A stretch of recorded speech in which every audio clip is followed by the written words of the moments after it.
Tu as servi assez longtemps. Pars sans solde et débrouille-toi seul désormais. Après les guerres anciennes, beaucoup de soldats congédiés repartaient sans pension ni protection, forcés de survivre seuls sur les routes. Sans foyer ni argent, il quitta la ville royale avec pour seule richesse son courage fatigué.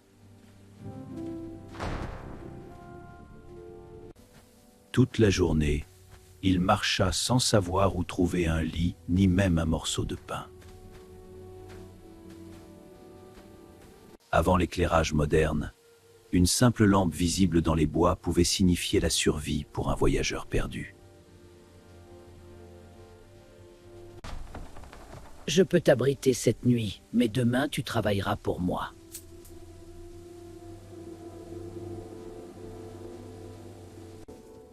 Dans les contes européens, la cuisine de la sorcière mêle souvent hospitalité apparente et intention dangereuse.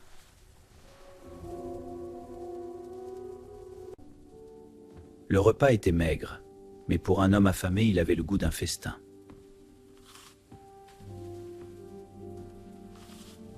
Dès le lever du jour, il travailla de toutes ses forces pour payer la nuit qu'on lui avait accordée. Retourner la terre avec des outils simples demandait une endurance immense, surtout après des années de campagne militaire.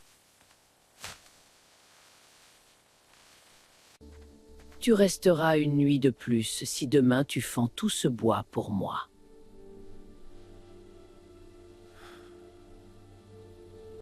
Le lendemain, il reprit le travail sans protester, espérant encore gagner un peu de repos.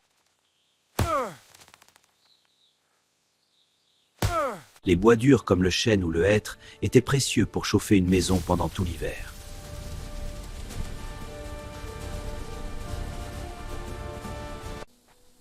Demain tu descendras là-dessous pour me rapporter ma lumière bleue.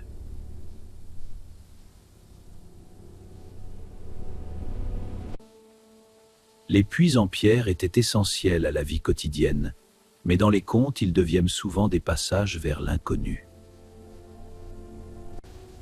Il se laissa glisser dans les profondeurs sans savoir s'il remonterait un jour.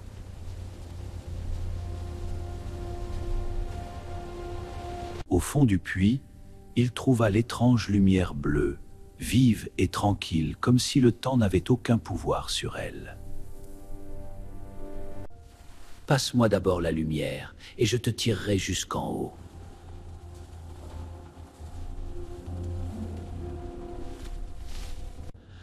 Je ne te la donnerai qu'une fois mes 2 pieds revenus sur la terre ferme.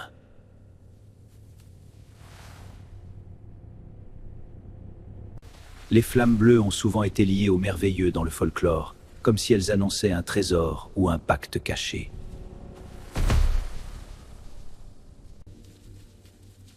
Se croyant perdu, il chercha dans sa poche son dernier réconfort.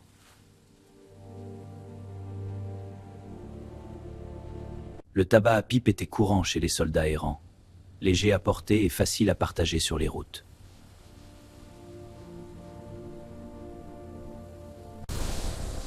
Des anneaux de fumée surgirent un serviteur qu'aucun homme ordinaire n'aurait osé imaginer. « Maître, que me commandes-tu » ?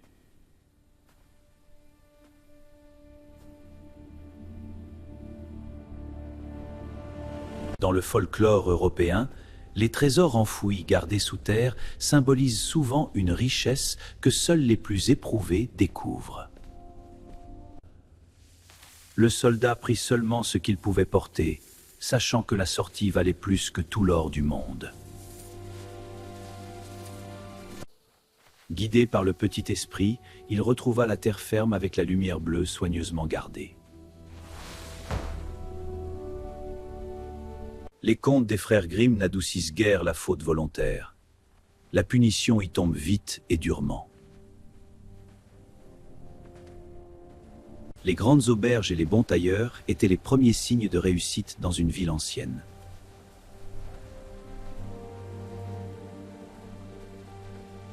Il choisit la meilleure auberge pour que nul ne voie encore en lui le mendiant des routes.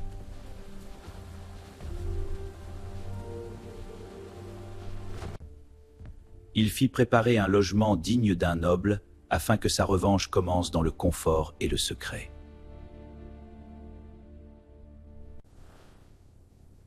Il est temps que l'injustice soit payée.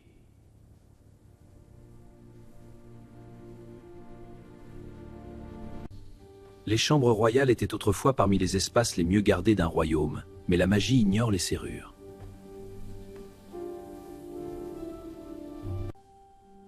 Elle ne savait rien du voyage nocturne qui l'entraînait loin de son lit royal.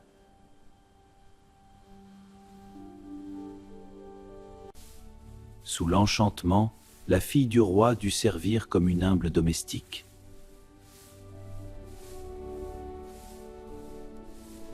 Noircir et polir des bottes était une tâche quotidienne des serviteurs, essentielle pour l'apparence sociale de leur maître. Range cela, puis remets ma chambre en ordre jusqu'au moindre pli.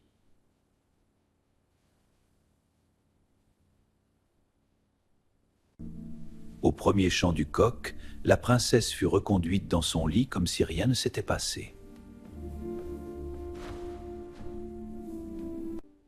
Père, j'ai rêvé qu'on m'emportait dans une chambre étrangère pour y faire le travail d'une servante.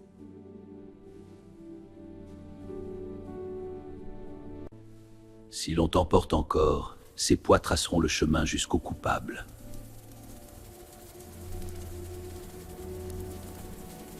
Les pois secs étaient faciles à stocker pendant des mois et servaient souvent de provisions simples dans les cuisines d'autrefois. Mais l'esprit de la lumière bleue entendit tout et prépara déjà sa contre-ruse.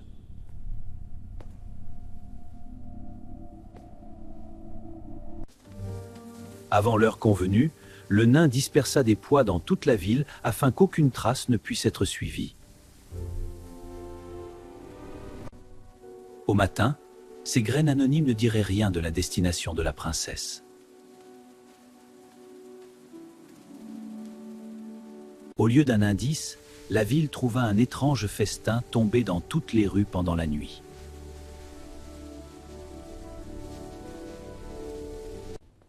La prochaine fois, tu cacheras une chaussure là où l'on t'emmène, et nous saurons enfin la vérité. Dans les cours anciennes, les chaussures raffinées signalaient le rang social aussi sûrement qu'une couronne ou un manteau précieux. Ne la fais pas revenir cette nuit, maître, car une chaussure cachée te trahirait.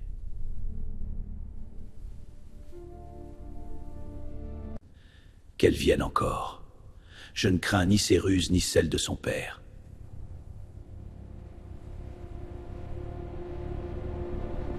Pour la troisième fois, la princesse fut contrainte au service nocturne dans la chambre du soldat.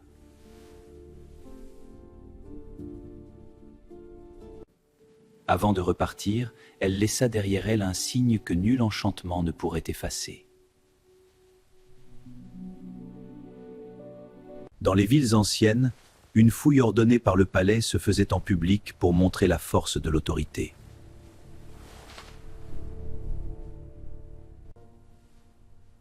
Le minuscule soulier suffit à transformer le riche étranger en suspect promis à la prison.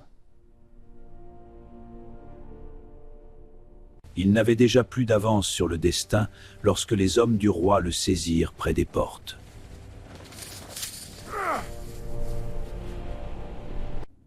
Dans sa hâte, il avait oublié l'or et surtout la lumière bleue restée à l'auberge.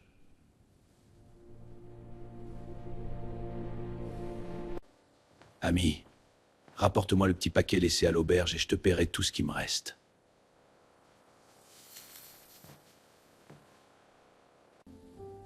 Entre anciens soldats, un service rendu pouvait valoir davantage qu'une bourse pleine.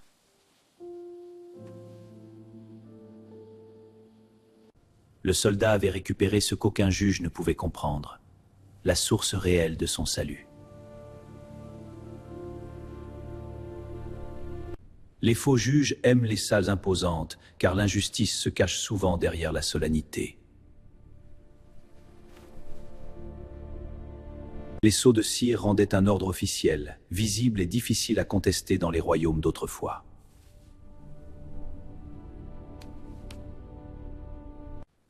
Pour outrage à la couronne et crimes secrets contre la maison royale, tu es condamné à mort. Le fer des chaînes rappelait brutalement aux condamnés que le pouvoir du roi passait d'abord par le contrôle des corps. Les exécutions publiques servaient autant à punir qu'à rappeler au peuple la puissance du souverain. Avant de mourir, accordez-moi seulement une dernière pipe.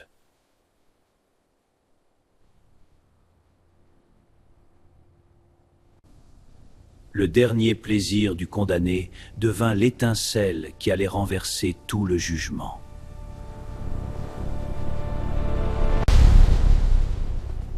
Maître, quel est ton ordre?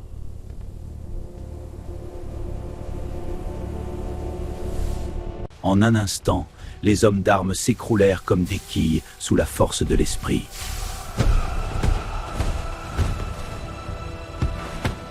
Dans bien des contes, le bâton ou le gourdin magique représente une justice immédiate, plus rapide que tous les tribunaux humains. Épargne-moi, et je te donnerai ma fille ainsi que mon royaume.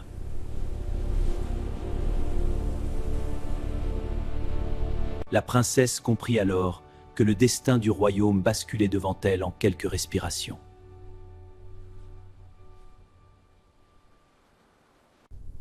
Qu'il vive, mais qu'il se souvienne à jamais de l'injustice qu'il m'a faite.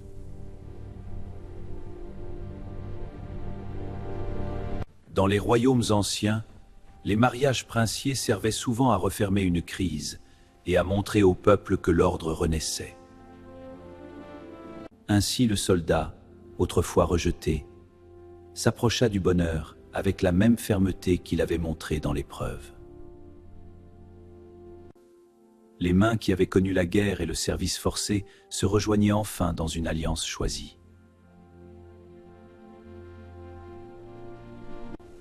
Le royaume changea de maître sous les yeux de tous, et l'homme congédié devint souverain. Objet modeste en apparence, la lumière bleue avait renversé une destinée entière.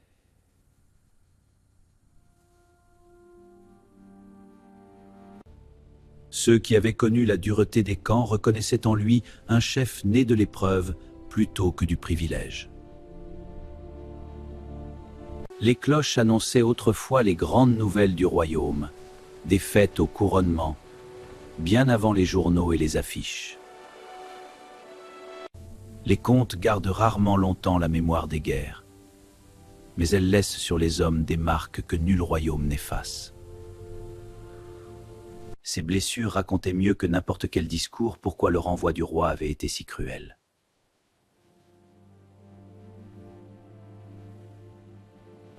Bien des herbes dites magiques étaient aussi de vraies plantes médicinales utilisées dans les campagnes pour soigner ou conserver. Une corde de puits devait être changée régulièrement, car l'eau, le poids et le frottement l'abîmaient vite. Les trésors cachés sous terre peuplent des centaines de contes, comme si la richesse du monde attendait qu'un courageux la découvre. Sans ce guide surnaturel, le soldat n'aurait jamais retrouvé la sortie ni sa fortune.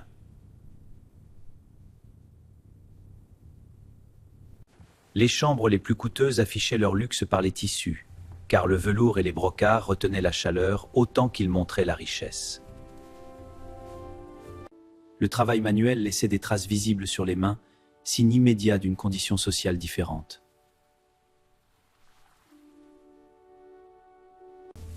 De sa hauteur, le roi vit que la ruse s'était dissoute dans toute la ville comme une pluie absurde.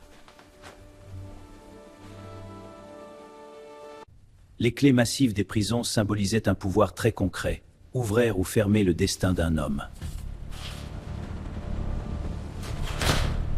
L'ami fidèle se hâta comme si la vie entière du soldat dépendait de chaque seconde.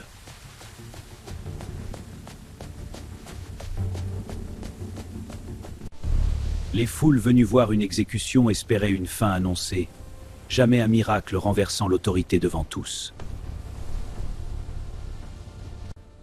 Le pouvoir change parfois de main non par héritage paisible, mais par une seule heure de vérité.